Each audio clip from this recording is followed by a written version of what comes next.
Welcome to It's All About You, a program that keeps you connected to all the exciting events, services, and businesses the city of Urbana has to offer. We're your hosts, Natalie Marquez and Sterling Bowman. On today's show, we'll chat with Urbana Public Arts Coordinator Rachel Storm about the upcoming Art Expo at the Urbana Civic Center. We'll also learn about the Osher Lifelong Learning Institute and wrap up the show by getting storm ready with Urbana Fire Marshal Phil Edwards. But first, it's time to lace up those running shoes. We're at the Pines with Mike Lindeman of Christie Clinic Illinois Marathon. How are you today? I'm good. How are you guys? Not too bad. So this is the first time you're on the show, so would you like to kind of give a little introduction of who you are and kind of what you do? Well, I'm one of the co-race directors of the Christie Clinic Illinois Marathon, and we've added a new event. We're presenting Mile at the Pines, which is a mile race running on Philo Road for people to come out and get their best possible times ever. And you said this is a new event. Like, how did this come about? Well, we wanted to add an event kind of the opposite of the marathon, which is in April, and we thought this would be a good idea. And honestly, the mile race is one of the largest growing events in the country right now, so you're seeing a lot of them, and we thought, well, it would be a good opportunity to do it, and it's the week after the state cross-country meet for high school runners, so it's good timing on it. Yeah.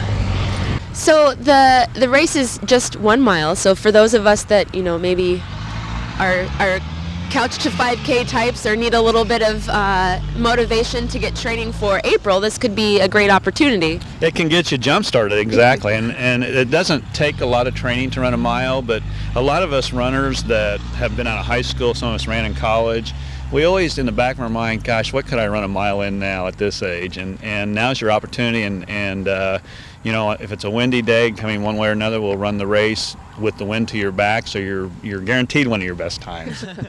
And speaking of age groups, there's different brackets and opportunities to race at as veterans, as community members. Tell us a little bit about that. Right, so we have 9 different events. We have elites, we have community miles, we have people, if they want to walk the mile, they can walk the mile. We actually have a Veterans Award. Now those people, since it's Veterans Weekend, we miss it by a day, but it's Veterans Weekends, we'll have the whole route lined with American flags, which will be kind of neat. And the veterans can run in their category, but then we'll separate them for their own individual awards. That's fantastic.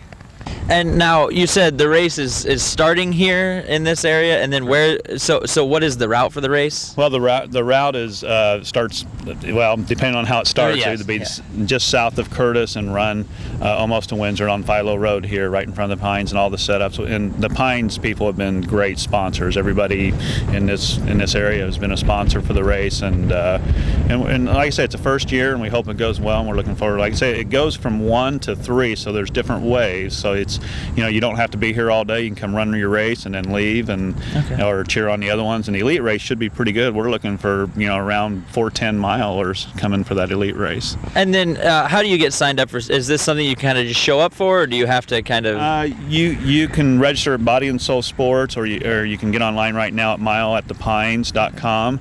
and sign up, and you pick your event, and you get a stocking hat that'll be logoed, and so you get that, and we'll have food, refreshments, everything out here. All right, very nice. And the race benefits an organization. Tell us a little bit about that. Yeah, so all the money that we collect, regardless, outside of a couple of small expenses, will go to CU school foundations, and I know the superintendent of Urbana has already put a challenge out there he's going to run, and the superintendent of Champaign. It's people are getting excited about it. It's fun. That's fantastic. Now, remind us again the website, the date, and the time. It's on November 12th. Starts at 1 p.m. Sign up at mileatthepines.com. That's Mile at the Pines, not miles. Mile at the Pines. Just 1 mile. 1 mile. Just 1 mile. Well, thank you so much, Mike, for joining us, and I look forward to seeing some really fast miles out here at the Pines. Great. And you're going to run too, right? Not in these shoes. Thank you.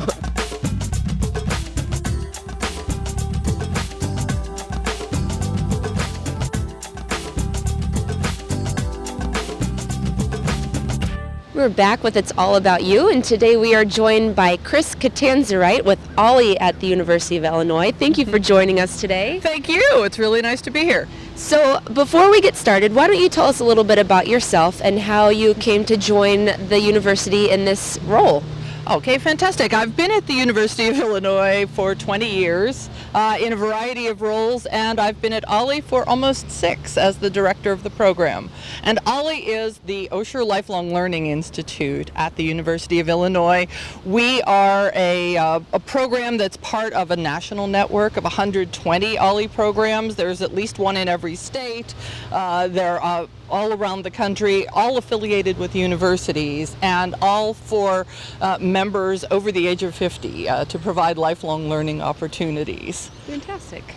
So how did you get started becoming involved in this program? I did because the program, which just turned 10 just this semester, had been around for a couple of years, and a friend of mine said, you should go see what they're doing over in the research park. It's very exciting. I went over and became an instructor. I taught film classes to a group of really smart, engaged, interested students, and after a few years of doing that, the founding director, Kathleen Holden, was retiring, and I applied for the position, so now I get to go there every day. Oh, very nice.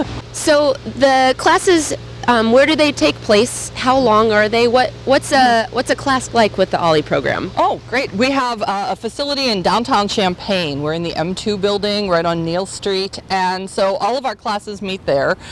Courses are taught by university instructors who are either retired or are current faculty, but also by other instructors from Parkland, from Eastern, from other universities in the region, and they meet for 8-week semesters during the fall and spring. Classes tend to meet for 90 minutes.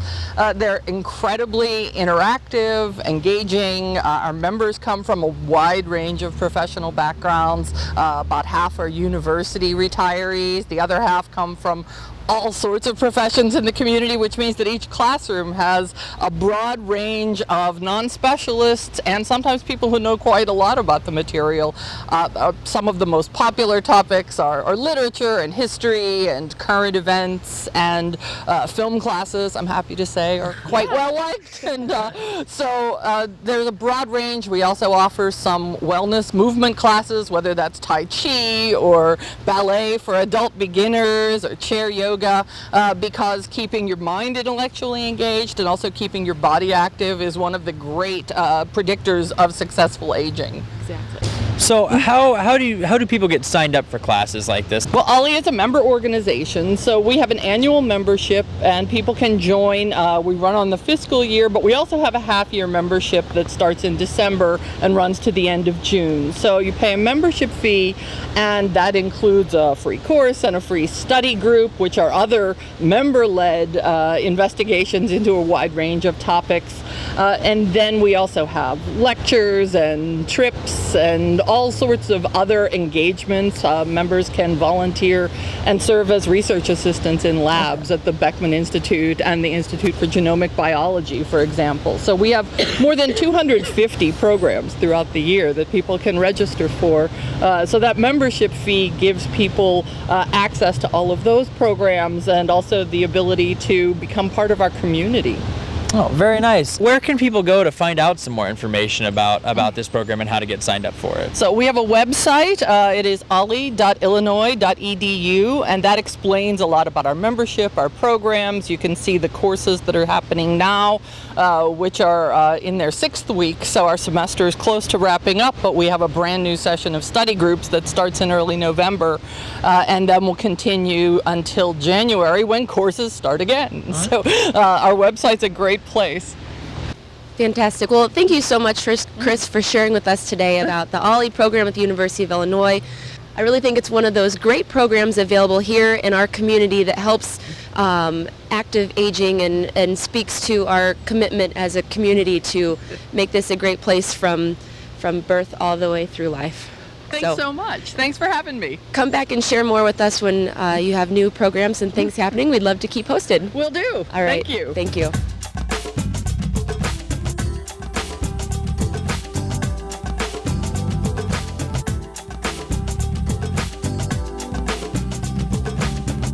Welcome back. We are with Rachel Storm, the Public Arts Coordinator at the City of Urbana. And Rachel, we so enjoyed having you on the program recently that we had to have you back again because you run some awesome programs here at the City of Urbana. Thank you. We are lucky to have you here, and we are so glad that you are here to help us run the Urbana Arts Expo coming up later this month. It's such a great program. Tell us a little bit about it. Yes, so the Urbana Art Expo is a juried fine arts exhibition and sale. It takes place at the Urbana Civic Center, and this year it's going to be on November 19th. Fun fact, the Art Expo is actually kind of couched between two other art fairs this year, which is unique. It's not necessarily going to be this date next year. We're probably going to go back to our regular September time. But it worked out for us this year to have it on November 19th, which places it between our art fair by the Craft League of Champaign-Urbana the week prior on Sunday, as well as Mistletoe Market for Urbana First Fridays. So in theory, you can relatively shop local art 3 weekends in a row, relatively in a row, all part of, you know, a really great month for looking at and exhibiting arts, crafts, lots of just really amazing work. But 3 art fairs in a row, all at the Civic Center. That's all awesome. 3 weekends in a row. It's kind of the unofficial local arts month Yes. in Urbana. That's right. So, who can all participate in the Urbana Arts Expo? Right, so it's a juried sale. So right now we're actually in the process of selecting exhibiting artists for this year. But one thing that's true of the Art Expo is it's free and open to the public, so anyone can come and attend. We encourage people, of course, to shop local art, but there's also people who are just exhibiting their work. It's a chance to meet other artists, to connect with our local arts community. So how many artists do you say you get for the Urbana Arts Expo? We usually select around 20 artists. Okay, very nice. And what types of art can someone find at the Art Expo? Right, so we're not 100% certain since they haven't been selected yet this year, but we do release them on our website, so that's urbanaartexpo.com. People can find lots of information. We'll be releasing kind of a feature of every exhibiting artist. We typically see lots of paintings, visual art. There's opportunities for some other types of fine art to be there as well, and we also have musical performances, so there will be a little mini stage. This year we're hoping to have food trucks outside and lots of other kind of things to make it an exciting place to be throughout the day, because it is from 10 to 5. 10 to 5. All right, so remind us again the date, the location, and repeat the time again. Of course. So this year's 3rd annual Urbana Art Expo is at the Urbana Civic Center in downtown Urbana from 10 to 5 p.m. on Sunday, November 19th. Fantastic. Any other exciting programs or events coming up for the Urbana Public Arts Program? Yes, absolutely. One of the things that we're really excited about is partnering with the Urbana Business Association to now offer art in the market when the market comes indoors for art in the square or market in the square. So we're really excited about that, teaming up with some local artists to be able to offer that, as well as building our own volunteer program so that our volunteers who are art enthusiasts and artists themselves can come out and offer their skills towards creating family-friendly crafts and art projects in the local market. And where can potential volunteers go to sign up for something like this or learn more about how to get involved in your programs? Right. Right now what we have is a little bit of information on our website about volunteering with the Public Arts Program. It really at this point just kind of points to me, so I encourage people to email me if they're interested. We do have a very small application we've created for the time being, and I'll have them fill that out once I receive an email. We'll get them signed up to volunteer with the program. Fantastic. All right, well, thank you very much for coming on, and we're always very happy to talk to you and find out what's going on in the Urbana Arts, and hopefully we can talk to you again soon. Great, thank you.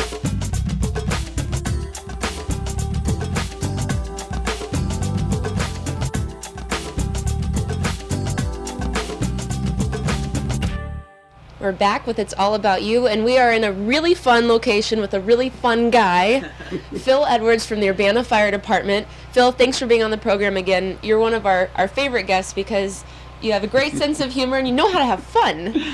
And I think that's why you do such a great job in the role that you play for the Urbana Fire Department, which is to educate and to inform, but do it in such a way that it sticks with you as you move along. And this, at least for me, is really fun to be in this unit where we're at. Tell us exactly what this is called.